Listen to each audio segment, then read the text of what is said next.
اور تینوں چوں ایک بندے نے اپنے ذوق اور شوق کا مظاہرہ کیتا تے درمیان جا کے پہ گئے.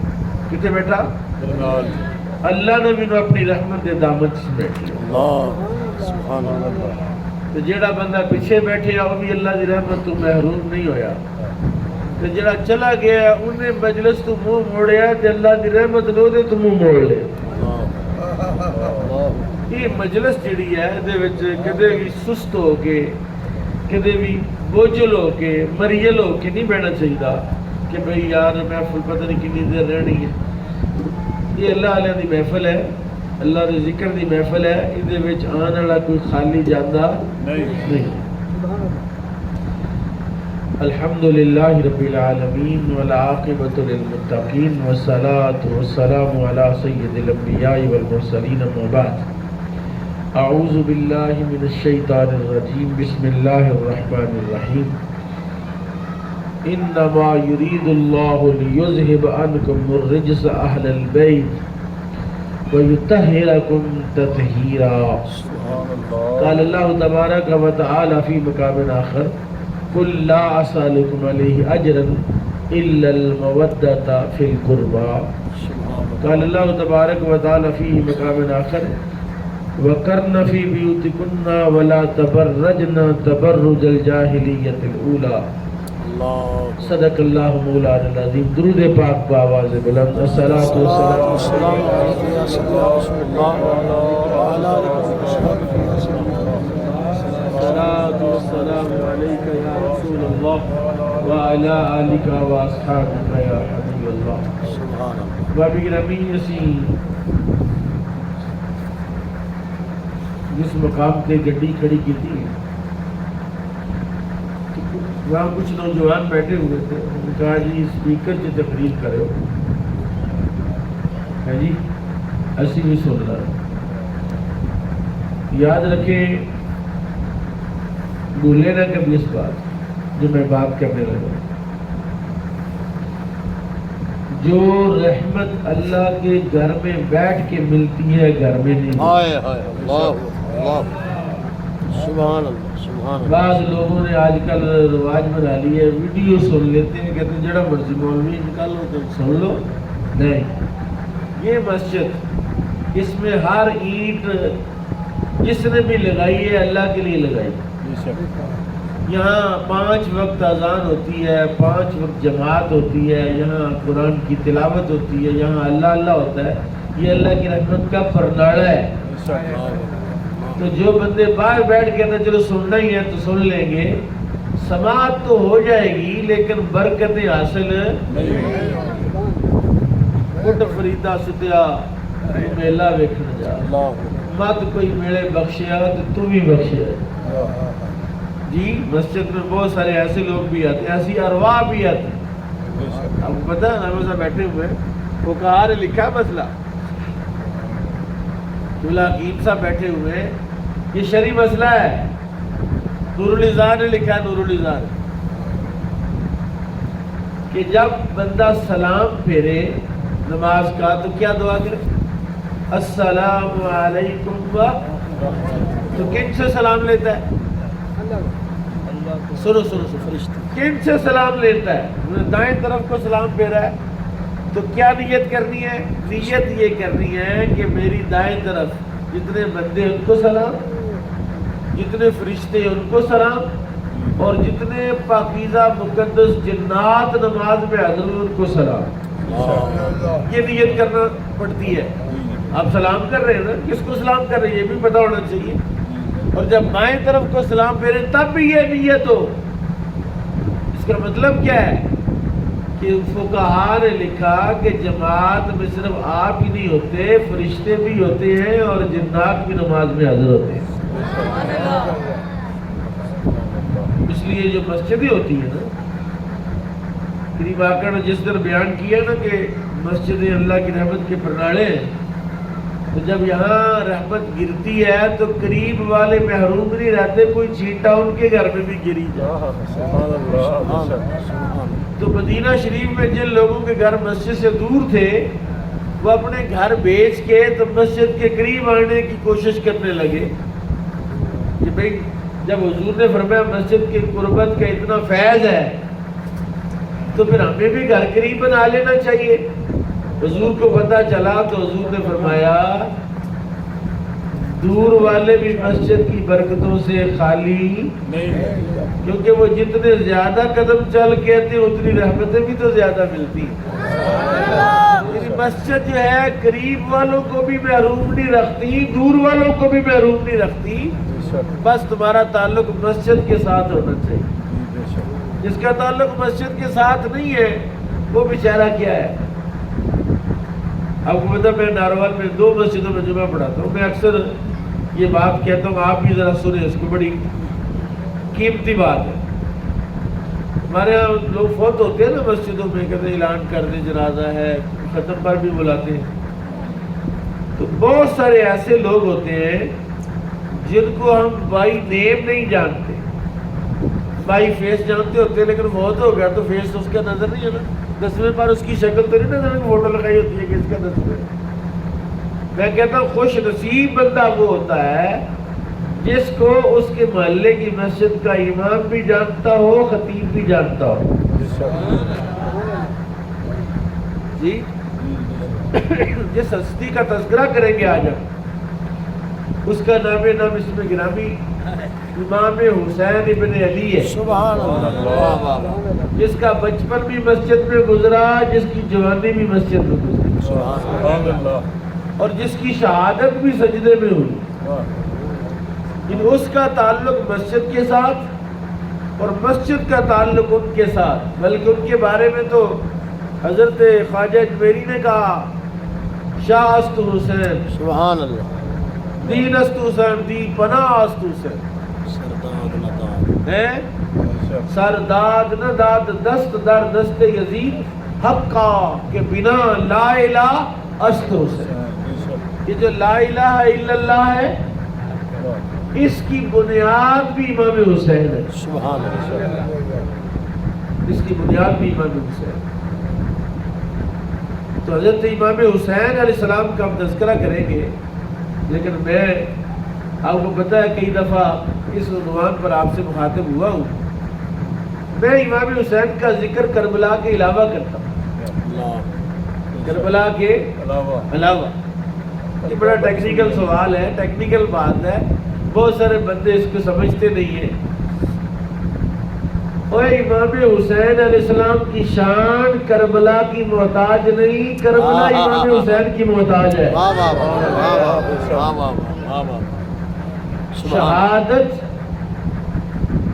شہادت جو ملی امام پاک کو،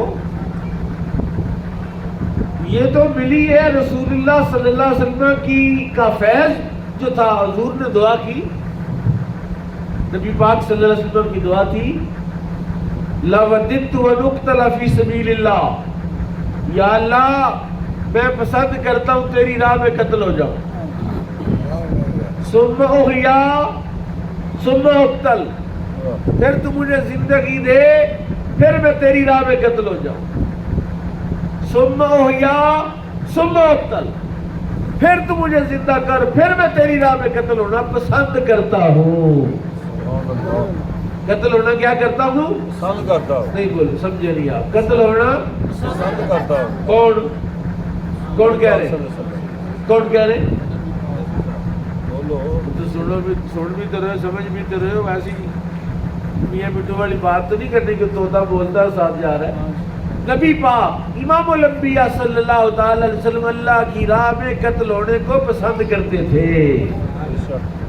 اور فرمایا وہ مومن جس کے دل میں یہ شہادت کی خواہش نہ ہو، تمنا نہ ہو، شوق نہ ہو، نیت نہ ہو، وہ منافق ہے. ہر مومن کے دل میں اللہ کی راہ میں قتل ہونے کی خواہش ہونی چاہیے.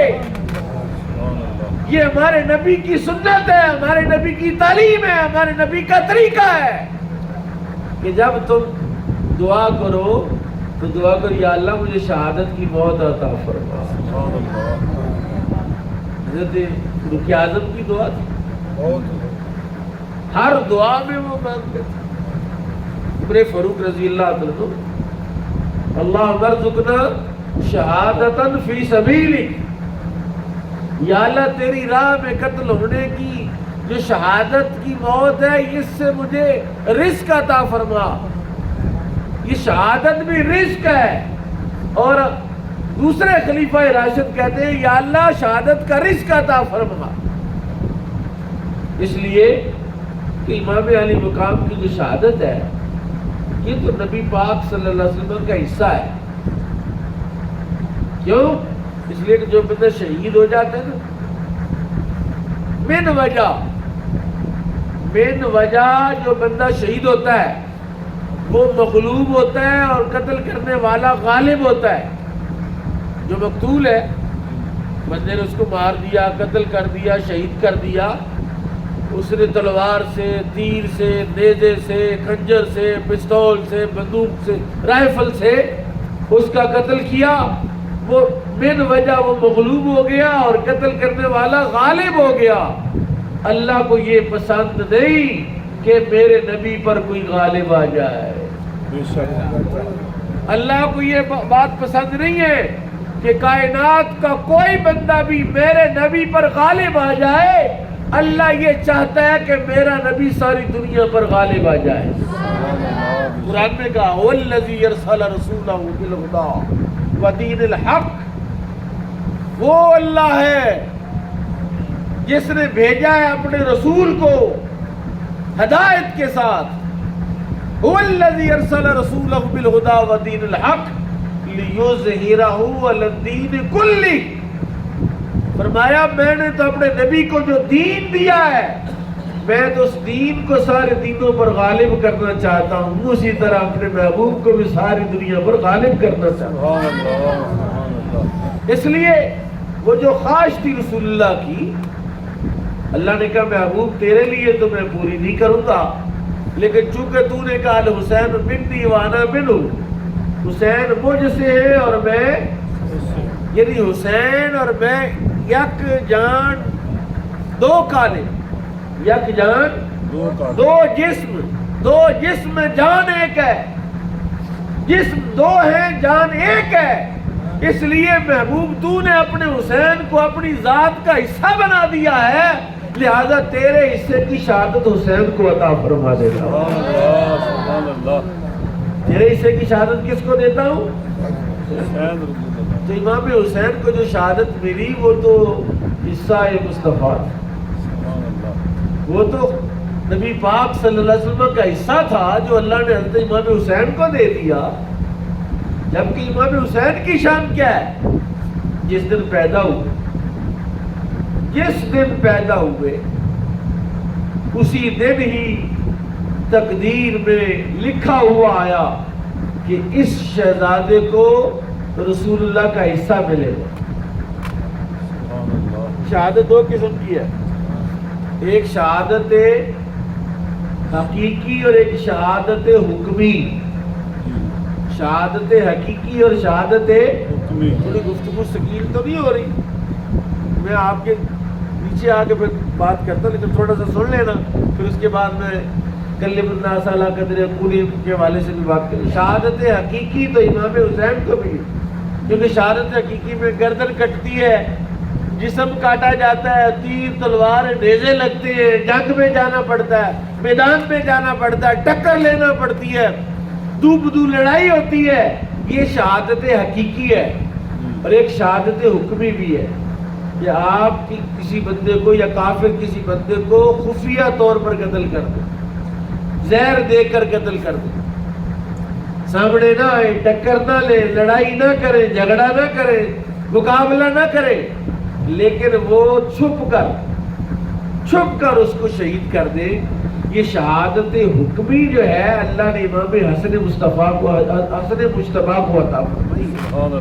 یعنی امام حسین کے بڑے بھائی کو زہر دیا گیا، جس طرح رسول پاک کو خیبر میں ایک یہودی عورت نے بکری کے گوشت میں زہر ملا کے دیا، حضور نے ایک لقمہ کھا لیا، حضور کو کچھ نہیں ہوا.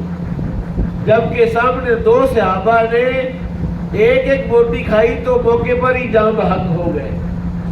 رسول پاک نے دوسری بوٹی اٹھائی تو دوسری بوٹی بولنے لگی یا رسول اللہ مجھے نہ کھائے میرے اندر زہر ہے. سوال یہ ہے کہ پہلی بوٹی کیوں نہیں بولی؟ پہلی بوٹی میں بھی زہر تھا، دوسری میں بھی زہر تھا، تیسری میں، چوتھی میں، پورے گوشت میں زہر تھا، پورا ڈونگا اور پوری ہڈیاں میں زہر تھا. پہلی بوٹی نہیں بولی، دوسری کیوں بولی ہے؟ کہا دوسری اس لیے بولی، پہلی جب حضور نے کھائی تو آپ کی توجہ صحابہ کی طرف تھی، آپ کی توجہ کسی اور طرف تھی. جب دوسری بوٹی کھانے لگے تو آپ نے دیکھا بوٹی کو، توجہ بوٹی کی طرف کی. جب نور نبوت بوٹی پر بڑھا تو اس کی بھی قوت گویا یاد. سبحان اللہ. جب نور نبوت کنکریوں پر پڑتا ہے تو کنکریاں بول پڑتی ہیں. نور نبوت جب درختوں پر پڑتا ہے تو درخت بول پڑتے ہیں. اور یہ میرے نبی کا نور ہے، کسی بے جان پر پڑے تو وہ جاندار ہو جاتا ہے. تو مجھے بتاؤ اس حسین کی شان جب پیدا ہوا تو نور نبوت ان کی ذات پر پڑا. سبحان اللہ. سبحان اللہ. صرف نور نبوت نہیں پڑا بلکہ رسول پاک نے ایک کھجور بگوائی، اس کو اپنے دانتوں میں چبایا اور چبانے کے بعد اچھی طرح جب چبائی تو امام حسین کے تالو سے چپکا دی، جس میں رسول اللہ کا لعاب بھی شامل تھا. اور لعاب رسول کو آپ جانتے ہیں کہ کڑوے کنویں میں پڑ جائے تو وہ میٹھا ہو جاتا ہے. قتادہ کی آنکھ نکل آئے، ڈیلا باہر آ جائے، حضور کا لعاب لگ جائے تو ڈیلا اپنی جگہ پر صحیح ہو جاتا ہے. اور معوذ اور معاذ کا بازو کٹ جائے تو کٹے ہوئے بازو پر حضور لعاب لگا دیں تو وہ کٹا ہوا بازو جڑ جاتا ہے. یہ لعاب مصطفیٰ ہے اور وہ لعاب رسول اللہ نے امام حسین کے منہ میں داخل فرمایا. حضرت امام حسین علیہ السلام یہ شان ہے کہ انہیں کھیلنے کے لیے گود کون سی ملی؟ سبحان اللہ. دیکھو نا، ایک بچہ ہے، بچے پیدا ہو رہے، ہمارے بھی بچے ہیں، آپ کی بھی بچے ہیں، قیامت تک اللہ اس نسل انسانی کو جاری رکھے گا. لیکن کائنات میں کوئی بچہ اتنا خوش نصیب نہیں جتنی خوش نصیبی امام حسین کو اللہ نے عطا فرمائی ہے کہ پیدا ہوتے ہی رسول اللہ کی گود میں پیش کیا. نام رسول اللہ نے رکھا. نام کس نے رکھا؟ حضرت محسن پیدا ہوئے، حضرت امام حسن کے بڑے بھائی، پہلا بیٹا ہوا تو حضرت علی نے نام رکھا حرب. وہ زمانے میں جرت اور بہادری والا نام اس کا نام حسن، حرب نہیں، اس کا نام تو محسن ہے. دوسرا بیٹا پیدا ہوا تو کیا نام رکھا؟ حرب. آپ نے فرمایا نہیں، اس کا نام تو حسن ہے. تیسرا بیٹا پیدا ہوا تو حضور نے فرمایا کیا نام رکھا؟ حرب. فرمایا نہیں، اس کا نام تو حسین ہے.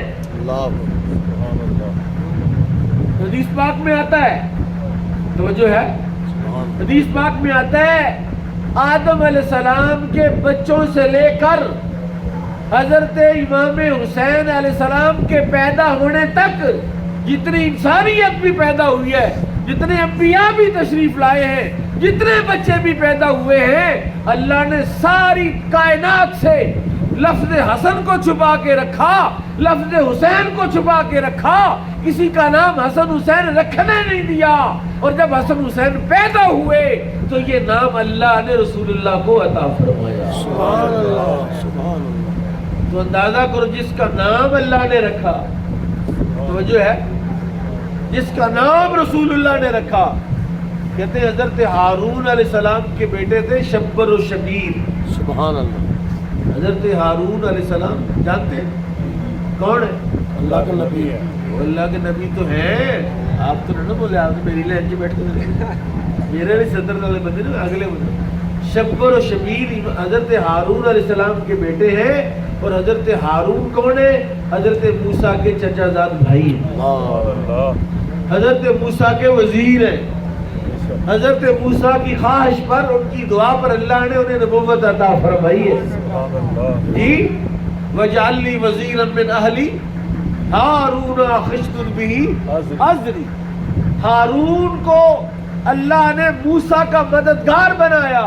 انہوں نے اپنے بیٹے کا نام رکھا شبر، دوسرے کا نام رکھا شبیر۔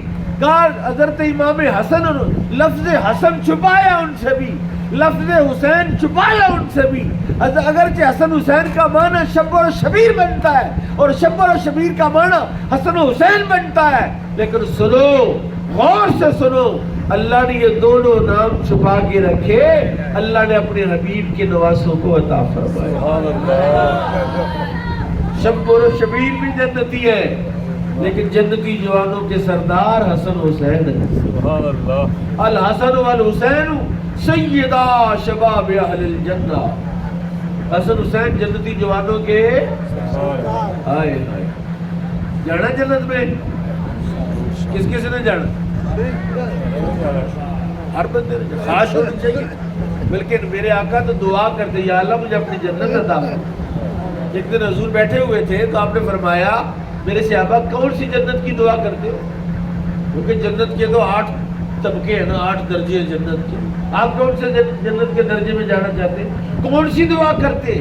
یا رسول اللہ ہم تو جنت کی دعا کرتے۔ فرمایا جب بھی جنت کی دعا کرو تو جنت فردوس کی دعا کرو۔ سبحان اللہ، یا رسول اللہ جنت فردوس کی کیوں؟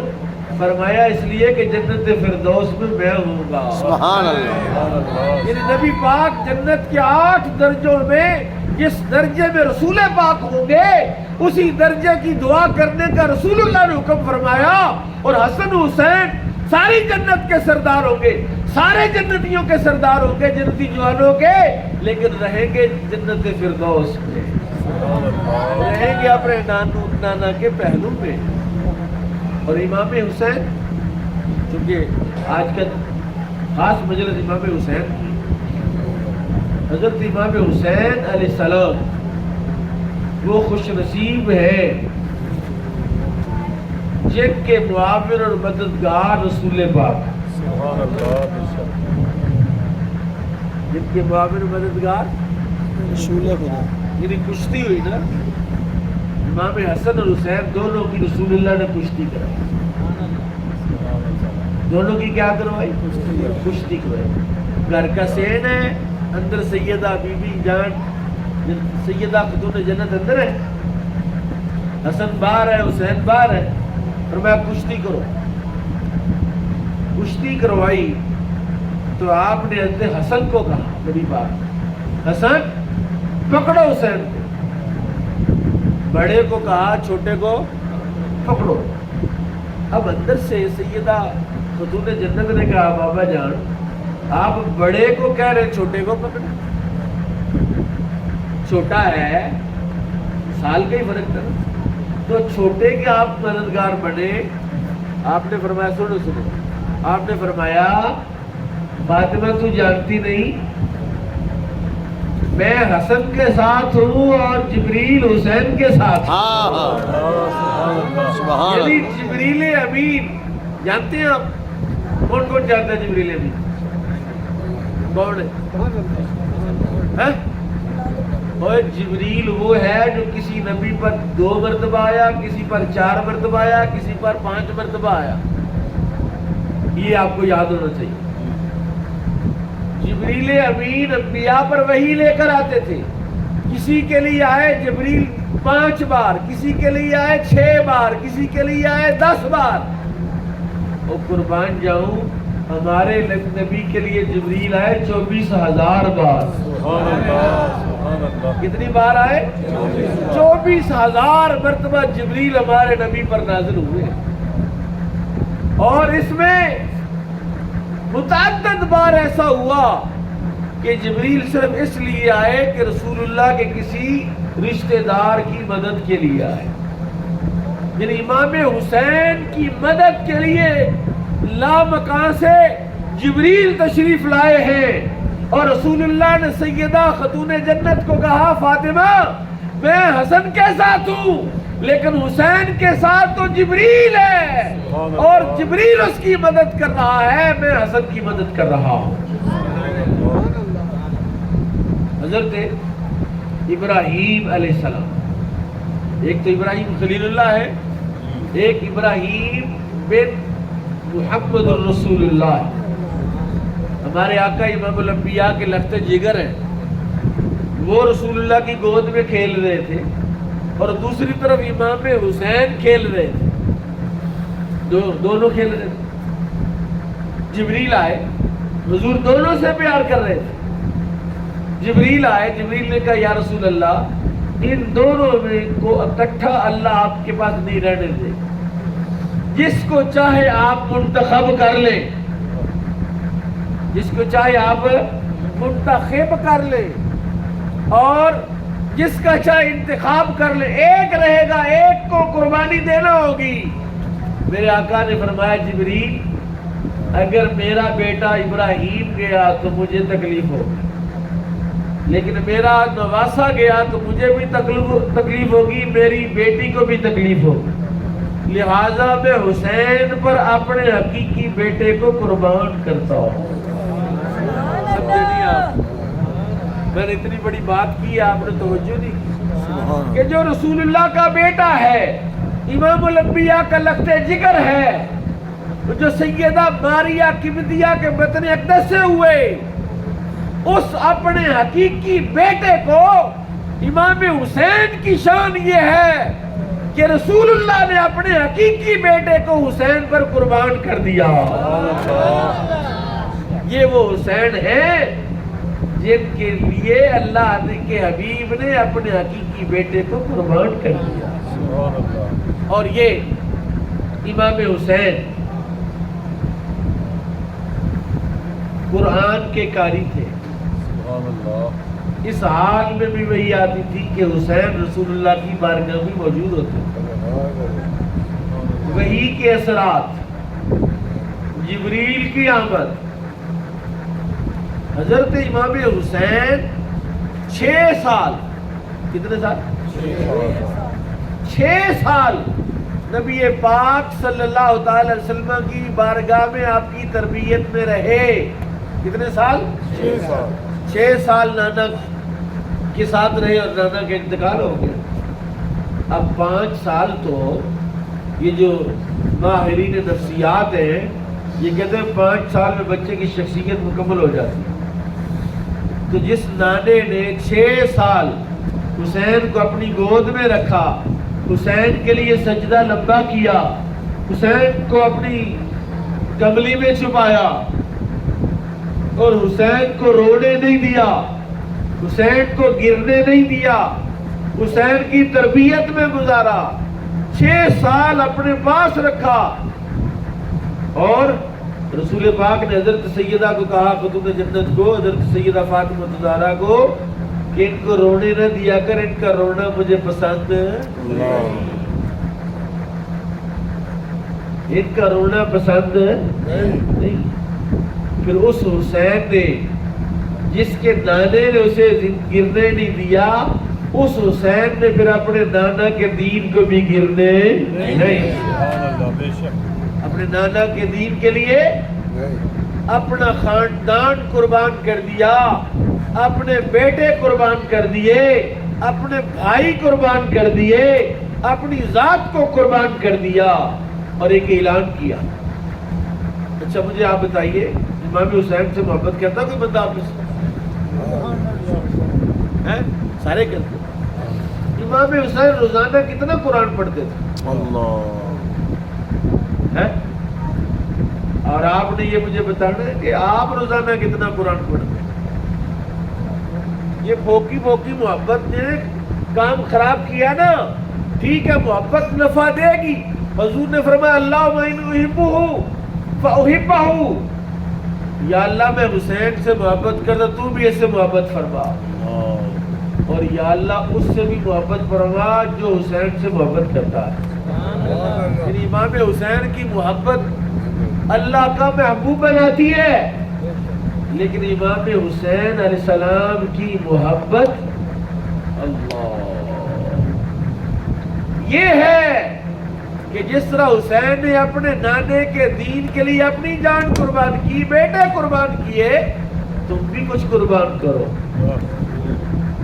جی بعض بندے ذکر حسین سننے کے لیے آتے ہیں تو باقاعدہ نیت کر کے آتے ہیں کہ رونا ہے۔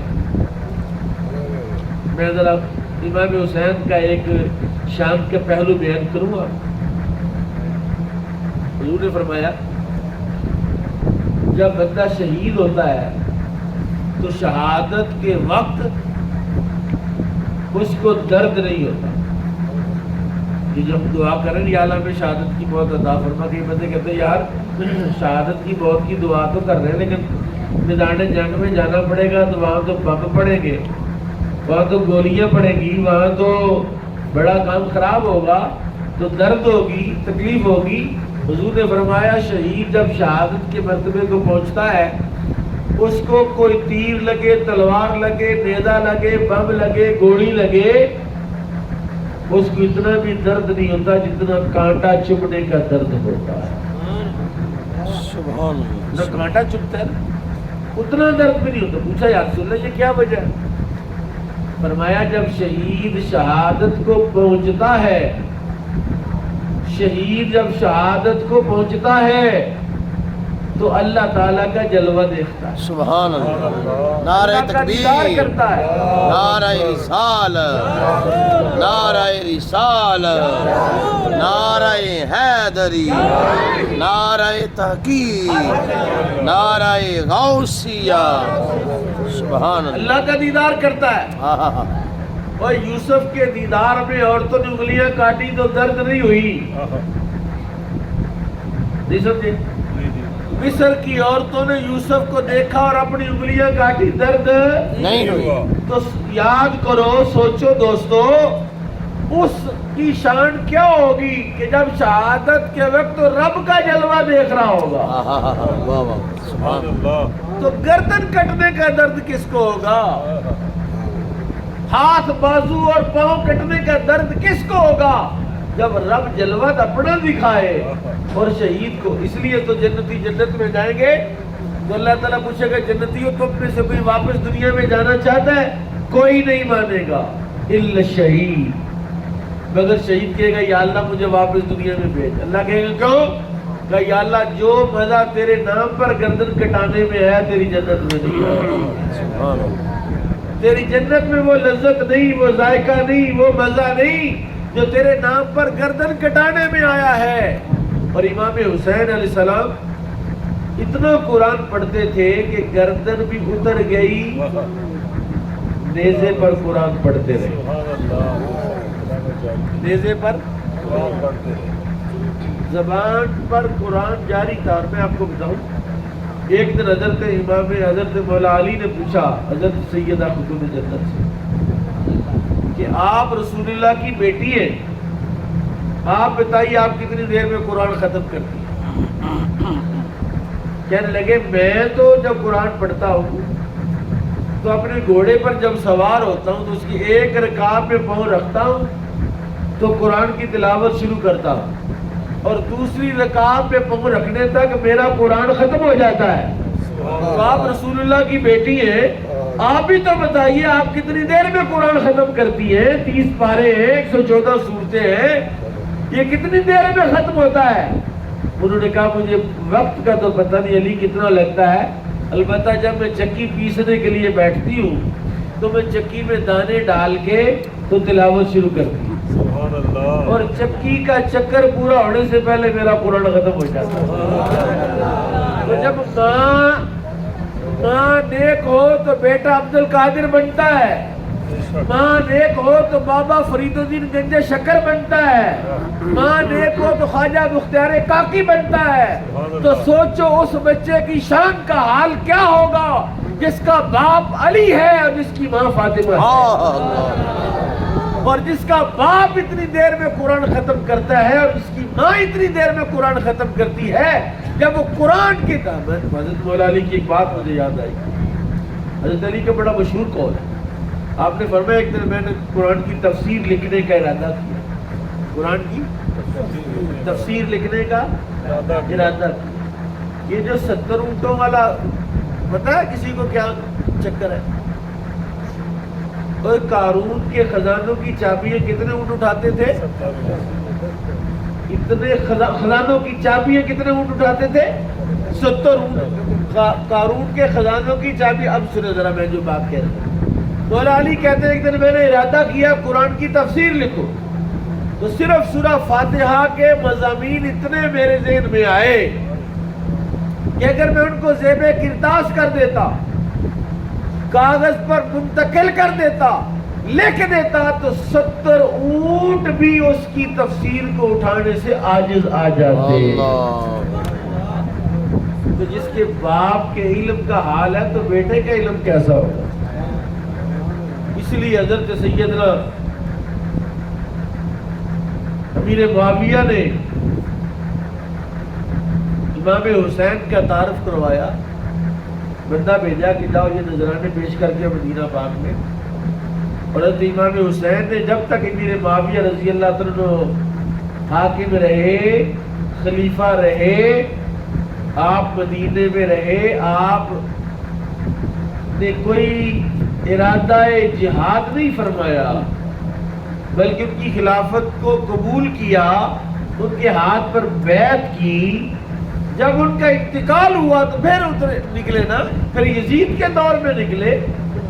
تو حضرت سیدنا امیر معاویہ رضی اللہ عنہ جناب سیدنا امام حسین کی عظمت کس قدر قائل تھے کہ اپنے پیغمبر کو، اپنے اس پیادے کو جس کو بھیجا کہ مدینے میں جاؤ گے تو حسین کو کیسے پہچانو گے؟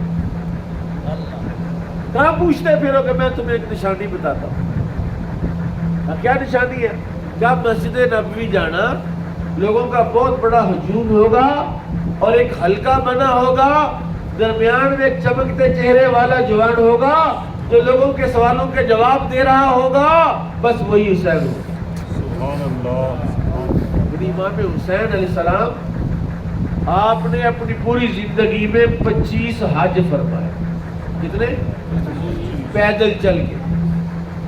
کچھ حج تو مدینے سے کیے، کچھ حج کوفے سے کیے، اعلیٰ ترین سواریاں تھیں آپ کے ساتھ، لیکن آپ نے پیدل چل کے مکہ المکرمہ میں حج کیا۔ اور 4 مرتبہ، کتنی مرتبہ؟